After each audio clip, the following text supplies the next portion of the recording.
Good morning, children. Today we will do objective part of chapter 13, which is active and passive voice, on page 102. Okay, voice is the form of the verb that signifies whether the subject of the sentence does an action or has an action done to it. Okay, इसका मतलब क्या होता है कि वो जो verb sentence में दिया है वो एक्शन कर रहा है, मतलब सब्जेक्ट जो है वो एक्शन कर रहा है कि नहीं कर रहा है. Okay, verbs can have two different voices, एक है एक्टिव वॉइस, एक है पैसिव वॉइस. एक्टिव का मतलब क्या हुआ कि वो कर रहा है, पैसिव का मतलब क्या हुआ कि वो नहीं कर रहा है. ओके, वो कर रहा है लेकिन हम लोग पैसिवली डायरेक्टली हम लोग नहीं, वो वर्ब नहीं दिखाता है कि वो एक्शन सब्जेक्ट ने किया है. Okay, the sentence in which the subject performs the action. Okay, subject सबको पता है कि what is the subject. Okay, starting of the sentence में जो भी आता है, जो action करता है उसको subject बोला जाता है. Okay, और end of the sentence में object आता है. Alright, अब subject is the doer of the action. Doer of the action मतलब वो action कर रहा है. Okay, and object receives it, मतलब वो एक्शन ऑब्जेक्ट रिसीव कर रहा है. ओके, उसको they are said to be in active voice. अब यहाँ पे एग्जाम्पल दिया है, the cow ate the grass. The cow क्या है, ऑब्जेक्ट, सॉरी सब्जेक्ट है. ओके, एट क्या है, वर्ब है. Okay, the cow ate the grass. Alright, अब सब्जेक्ट ही खा रहा है. ओके, ग्रास कौन खा रहा है, सब्जेक्ट खा रहा है, द काउ. एक्शन किसने किया, ईटिंग का एक्शन किसने किया, काउ ने किया. ऑलराइट, और उसने क्या खाया, ऑब्जेक्ट. ऑब्जेक्ट क्या है इसमें, द ग्रास. ओके, अब डूअर ऑफ द एक्शन मतलब कौन खा रहा है, काउ खा रहा है, the cow ate the grass. Okay, तो ये सेंटेंस जो है वो एक्टिव वॉइस में है. ऑलराइट, अब ate is the verb which shows the action. Okay, और ये दिखा रहा है कि ये एक्टिव वॉइस में है because subject is performing the action. Alright, when the verb in a sentence tells us that the subject is not the doer of the action, the sentence is in the passive voice. All right, अब यही same sentence अगर we write in the other way, okay, तो इसमें क्या आ रहा है, पहला sentence क्या था, the cow ate the grass. अब the cow ate the grass में सब्जेक्ट और ऑब्जेक्ट क्या है, द काउ सब्जेक्ट है और द ग्रास ऑब्जेक्ट है.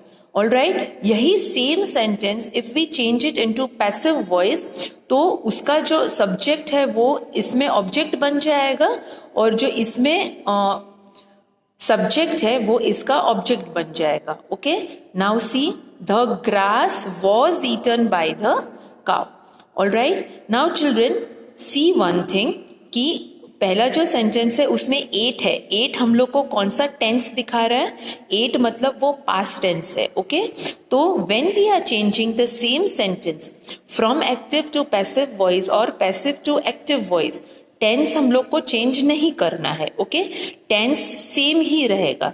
अगर वो प्रेजेंट टेंस में है तो प्रेजेंट टेंस में रहेगा, पास्ट टेंस है तो पास्ट टेंस में रहेगा और फ्यूचर टेंस में है तो फ्यूचर टेंस में रहेगा. ऑलराइट, अब ये सेंटेंस क्या बना, the grass was eaten by the cow. Okay, by हमेशा आएगा, पैसिव वॉइस में हमेशा बाय आएगा. ऑलराइट, कि वो एक्शन किसके द्वारा हुआ है, किसने किया वो एक्शन, इसीलिए बाय आएगा. ऑलराइट, तो इफ यू नोट कि एक का सब्जेक्ट दूसरे का ऑब्जेक्ट बन गया और एक का ऑब्जेक्ट दूसरे का सब्जेक्ट बन गया. ऑलराइट, और टेंस जो है वो सेम ही रहा, वॉज ईटन. वॉज ईटन मतलब वो पास्ट टेंस ही हुआ. ओके, पास्ट परफेक्ट टेंस हुआ और उसमें वो सिंपल पास्ट टेंस था लेकिन टेंस सेम रहेगा. Okay, past tense, simple past tense का पास्ट परफेक्ट हो जाएगा, पास्ट परफेक्ट कंटिन्यूअस भी हो सकता है. ऑलराइट, लेकिन टेंस सेम ही रहेगा. Alright, now if we look at the exercises, the girls accepted their fault. Okay, the girls मतलब द गर्ल्स क्या है, सब्जेक्ट है. ओके, उन्होंने ही एक्सेप्ट किया, देयर फॉल्ट, तो ये हो गया एक्टिव वॉइस में. An important parcel was delivered by him. By आ गया मतलब ये पैसिव ही है. ओके, लेकिन खाली बाय आने से हम लोग को पैसिव नहीं लिखना है, हम लोग को पहले ये समझना भी है कि पैसिव क्यों हो रहा है. Okay, because subject is not the doer of the action. Okay, Rohan is narrating a story, तो ये एक्टिव हो गया. All test papers are checked by him. All right, तो ये पैसिव हो गया. Permission has been granted by the principal, ये भी पैसिव हो गया. They will start a new project, तो this is in active voice. All right, okay. Now next page.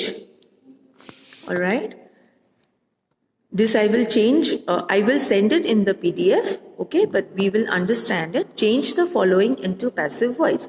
They painted the house red. Okay, अब इसमें they painted the house red, उसमें object क्या है, द हाउस, तो पहले the house आएगा. The house और पेंटेड मतलब it is in past tense, तो the house was painted red by him. Okay, sorry, by them आएगा. ओके, दे का धेम हो जाएगा. All right.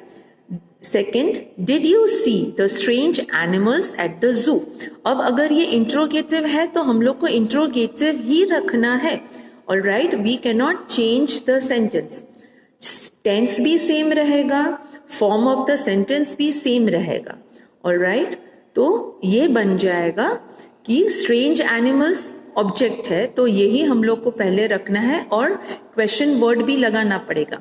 ऑल राइट, तो did you see the strange animals at the zoo, तो have the strange animals in the zoo been seen by you. The doctor examined the patient. Okay, patient इसमें the patient is object. Okay, तो the patients were examined. The patient मतलब वो plural है तो were आ जाएगा, were examined by the doctor. Did Raman complete all his work. Okay, ये भी इंट्रोगेटिव है तो इंट्रोगेटिव ही रखना है. All right, has all the work been completed by Raman. All right, तो ये और question mark, don't forget to put the question mark. All right, so this way I will send the PDF and then I will send the answers.